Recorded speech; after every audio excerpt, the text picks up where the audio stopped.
Ladies and gentlemen, thank you for joining us in this wonderful occasion. We're going to be debating this House as the Canadian government believes COVID-19 has been beneficial for human rights. And Sterling and I will be defending this resolution, and the team, the side opposition of Megan and Connor Campbell, will be opposing this resolution. Without further ado, Sterling, Prime Minister, you have 7 minutes to build your case. We recognize your time. Thank you very much, Mr. Speaker. And thank you very much to the large audience we have today for coming out to watch today's debate.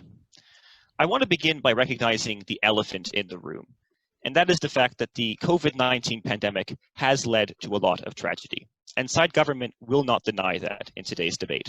And I recognize as well that some people are likely coming into today's debate with a closed mind, supporting the opposition because it can be difficult to see any good in the face of tragedy. But I would urge everyone in the audience and all the members of today's debate to please keep an open mind and to recognize the possibility that at least in the realm of human rights, when we look back on the coronavirus 50 years from now, we will be able to say that it has in fact done more good than harm. To provide the formality of the definitions, we are defining this House as a neutral third observer, COVID-19 is the coronavirus pandemic, beneficial is simply done more good than harm, and lastly, human rights is the generally accepted corpus of rights inherent to all people, as reflected in the Canadian Charter of Human Rights and the Universal Declaration of Human Rights. We will be presenting 4 arguments today in the government case. I will be presenting the fact that the long-term improvements in digital infrastructure will enhance access to the right to justice and the right to education, and how the COVID-19 pandemic has exposed human rights inequities at home and abroad. And my partner will be talking about a historical perspective, talking about the environment, and talking about how government policies have intentionally reacted to the pandemic with a human rights lens.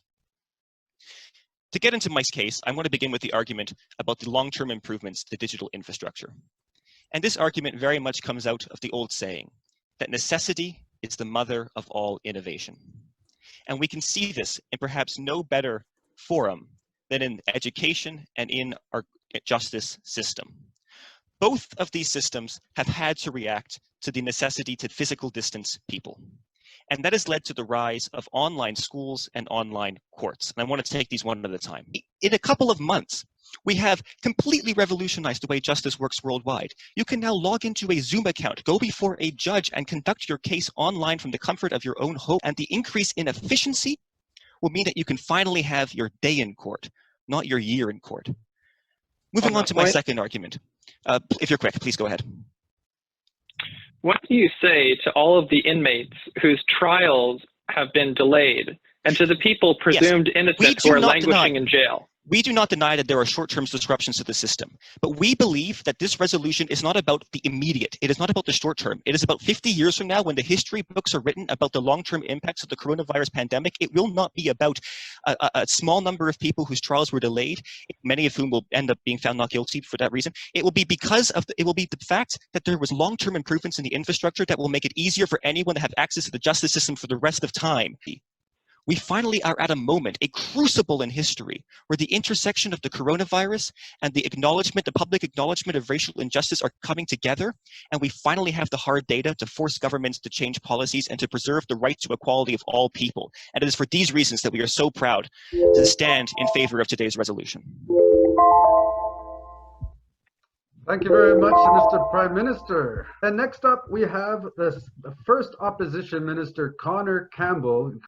Good evening, ladies and gentlemen, and welcome to the new normal. COVID-19 is a fact of the foreseeable future, and tonight we are here to discuss its effect on our most basic human rights: access to food, shelter, education, and political participation. I have one guiding question for you tonight. What good are rights if you cannot afford to access them?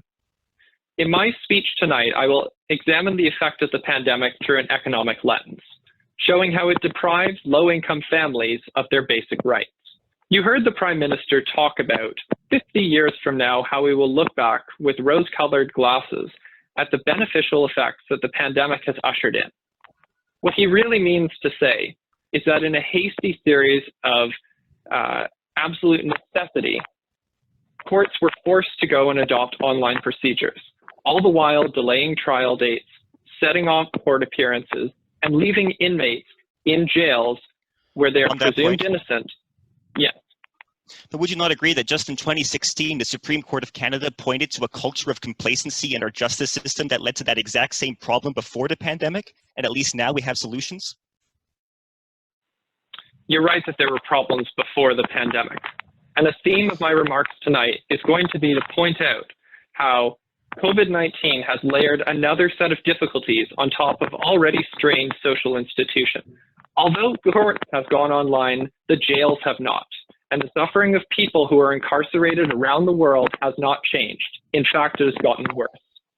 Moreover, on the point of education, we heard how beneficial it will be that internet will be spread further throughout the world.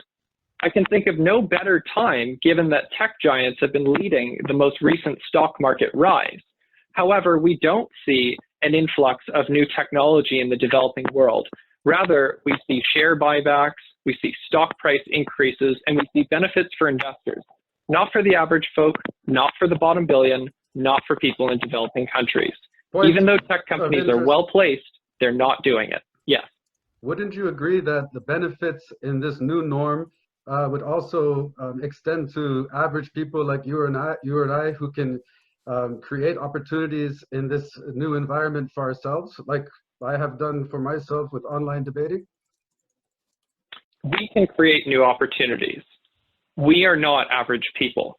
We are privileged people living in the first world in a developed country, each of us with significant resources, to the point where we can conduct an online debate here today. We are not the average test case of people who are affected by COVID. And although we may see things that might benefit us as a result of this pandemic, the effects on a broader scale are not the same. This is an international crisis. Food banks worldwide are seeing double the number of people accessing their reserves as a result of COVID-19. I'll wrap up, but just highlighting a simple fact, that overall, the effects that we've seen, which we could largely characterize as inconveniences for people who live in developed countries, are in fact a lot more basic survival needs that are being deprived from people who are low income, whether they're in the developed world or the developing world. These are basic lack of human rights issues. These are brought on by COVID, and they are a clear sign that as a result of COVID-19, human rights have been harmed. For all these reasons, we are proud to oppose. Ladies and gentlemen, side opposition paints a bleak picture of the future and an equally grim assessment of our collective spirit as human beings. Whereas side government simply does not accept this premise. The side government actually has an optimistic outlook into the future and an unshakable belief in the power of the human spirit. And so I intend today to prove why we have reason for such optimism. So the burden of proof for side opposition is not to just point out individual assaults on various rights, rather to prove why COVID has done irreparable damage to human rights on the whole. And so let me move on to my first point. Historically, human rights have had a big boost in the face of collective adversity. So yes, we are flawed as a species, but we're not tragically flawed, as Shakespeare would have you believe. It reminds me of Martin Luther King's quote, and he's a great human rights activist, humanitarian, and civil rights leader. He said, human beings have learned to fly in the air like birds. We've learned to swim in the sea like fish, but we've never learned to walk arm in arm on this planet as brothers and sisters. So his point was well taken. We are a contemptible species. We are flawed, but not tragically. Our problem is that we often act against our own conscience. So human beings are perfectly able to know the difference between right and wrong. It's like there's a switch, a light switch that can be turned on and off. And so those bad actors in history and those demagogues of our world in the past and present have found this switch to turn it off and turn us against each other and plunge us into darkness and despair. But where there's a light that can be turned off, there's a switch that also can be turned on. And the thing that turns on that switch, that illuminates our collective consciousness and our conscience, is collective adversity. And history is rife with examples of how extraordinary times of collective adversity have paved the way for improved living conditions for all humans. Yes, Connor? What if, as a result of COVID-19, you can't afford to turn on the lights? What do you say to somebody who's experiencing economic hardship as a result of COVID? I would say that that's a challenge that we must face collectively, and I think, as my partner said, COVID is shining a light on inequities that already existed, and those types of challenges will be met faster now during this period than before. Hindsight is 2020. History is going to look back at what happened during this period, and those countries who dealt with COVID very effectually are going to stand out. Countries like New Zealand. What Prime Minister of New Zealand understood is that by addressing the inequities of society, it demonstrates the basic rights of people, education, living wages, health concerns. When you address those things, it insulates a society from the whole of pandemics. And so that's the big positive benefit on human rights from the COVID, is that we're confronted not just with a collective adversity, but also with a collective humanity. And when we look back, it's those societies that had attention to human rights are going to be kind of remembered to be the leaders of the world, the ones who showed us the way forward. I yield my time. You are upper middle class, maybe a banker or a lawyer or something, and you're working from home, and it's not easy with a couple of kids, but you put them in front of their iPads for the afternoon, and it's doable. And you miss restaurants, and you miss theater, and you miss your office, but you can see the benefits. You can see the things we're going to gain from this collective adversity. You see time with your family, you see the comforts of home, more flexible work schedule, and it's inconvenient, but there are bright sides. And now you are a prisoner, with all visitation indefinitely suspended, and you are locked in dangerously close quarters, unable to see your family or your friends or your lawyer, and to you this pandemic doesn't mean time with your family. And now you're a person experiencing homelessness who wakes up one day to find that public washrooms have been closed without warning. And to you, this pandemic doesn't mean the comforts of home. You're an undocumented farm worker who can't protest medically unsafe working conditions for fear of deportation. And to you, this pandemic doesn't mean flexible work hours. I'd like to present a thorough refutation of what we've heard from side government today. So firstly, they talk to you about long-term improvements in digital infrastructure. So as my partner so clearly stated, this is predicated on having access to the internet and access to the necessary technologies. So we tell you that at the very best, what they are presenting to you is a prediction, and at worst, what they're presenting is a fantasy. Yep. Is it a fantasy that the Canadian government has acknowledged and actually implemented actual policy changes in our system of government with through the lens of human rights? Well, I think that temporary policy measures, a little rent relief here, a little bit of government subsidy there, is not even going to come close to repairing the damage that has been caused in terms of the right to equality, the right to liberty that I'm going to get into later of my speech. I think that these sort of band-aid solutions, they don't represent long-term meaningful change. I think they represent a knee-jerk reaction to a very difficult situation that doesn't even come close to addressing the damage that is going to be done. Let's talk about COVID-19 as a distraction from human rights abuses around the world. Now, human rights violations are being ignored because the world is preoccupied with COVID-19. Now, the media will only cover so much, and as we know, COVID-19 dominates our media coverage. And of course, we are all very concerned with COVID-19, as we should be, rightfully so. But that also means that our attention is drawn away from human rights abuses around the world that equally demand our attention.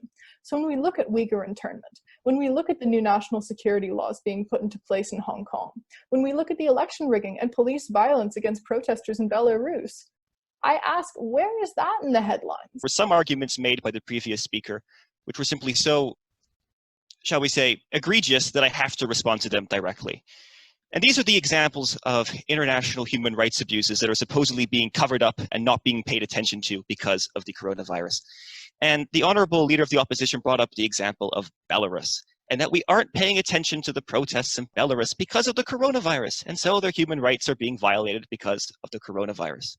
But the exact opposite is what's occurring. The very reason that there are protests in Belarus, the very reason that there is finally an uprising in this rigged election as opposed to one of the previous 10 rigged elections, is because the dictator has so incompetently handled the coronavirus.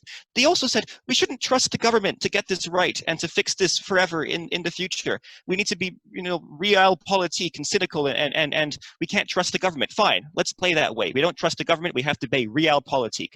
The realpolitik argument is that Donald Trump is now more likely to lose this upcoming election because of his incompetent handling of the coronavirus. And the defeat of Donald Trump and the election of Joe Biden would be a victory for human rights and would help alleviate the negative human rights policies conducted by the United States government. I will go back to my example of the history books written 50 years from now. Will they talk about the prisoners whose trials were delayed and because of that probably actually were automatically found not guilty? Or will they talk about the fact that it is now possible for a student anywhere in the world to get high quality education from the best teachers anywhere else in the world? Will they talk about, on the fact that some people are having trouble paying their rent for a year? Or will they talk about the fact that our justice system has finally upgraded? We must think about the long term, not the short term. And that is why Assad government believes that COVID-19 has been more beneficial for human rights than detrimental. Thank you very much. That brings us to the end of our debate. Thank you, Connor and Megan. Well done to you guys. And really, we're so grateful to have this opportunity, not just for us to debate against you, which is a great honor, but also to discuss this very important topic that's so impactful on all of our lives. And I hope that we've lent some perspective and given us all something to think about. Stay safe, stay clean, be good.